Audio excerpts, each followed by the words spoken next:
Hi good morning everyone. আমরা চলে কর্ণাটকা এসেছি হর্টিকালচার গার্ডেন বলে। হর্টিকালচার গার্ডেনে। এখানে চায়ের ক্ষেত হ্যাঁ, নাম দেখতেই এইটা পাচ্ছ তোমরা, কিন্তু এটা কর্ণাটকাতে নয়। কর্ণাটকার মধ্যে নেই। না, এর নাম এইটা হর্টিকালচার গার্ডেন বলে। তো দার্জিলিং এর মতন একটা ফিলিংস আসবে, চারিদিকে পাহাড়ও আছে আর চা বাগানও আছে, খুবই সুন্দর। এটা একটা এর মধ্যে একটা পার্কও আছে, তার ভিতরেই চা বাগানটা। তো দেখো চারিপাশটা জাস্ট ওয়াও, এত সুন্দর মনোরম পরিবেশ যে তোমরা কোথাও পাবে না। দার্জিলিংয়ের মতন সেম ফিলিংস আসবে এখানে।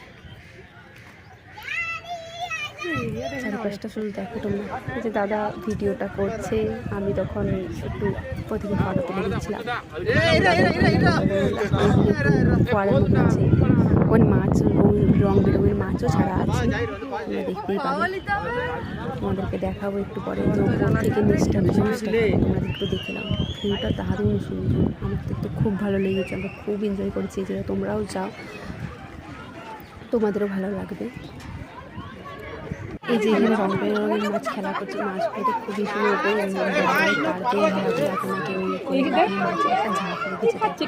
রং বেরঙের মাছ খুবই সুন্দর, দারুণ। সবাই মিলে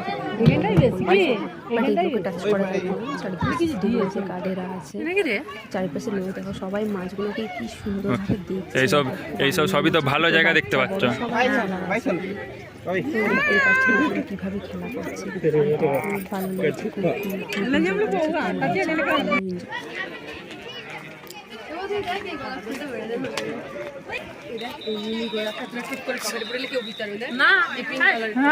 কেপি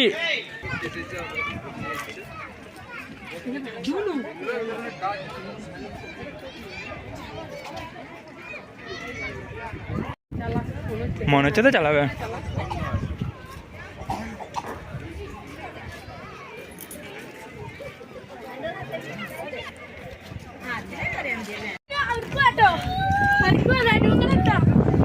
কতটা উপরে আছে ব্রিজে, তোমরা দেখতেই পাচ্ছ। তোমরা জাস্ট মুখে ভাবো, আমার খুব ভয় লাগছে যদি এখান থেকে একবার পড়ে যায়।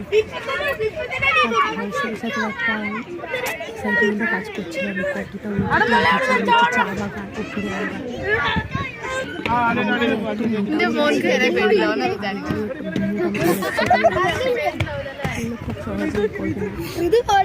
এখানে উঠবে নাকি? বিভিন্ন ধরনের লোক এখানে ঘুরতে এসেছে, খুব সুন্দর।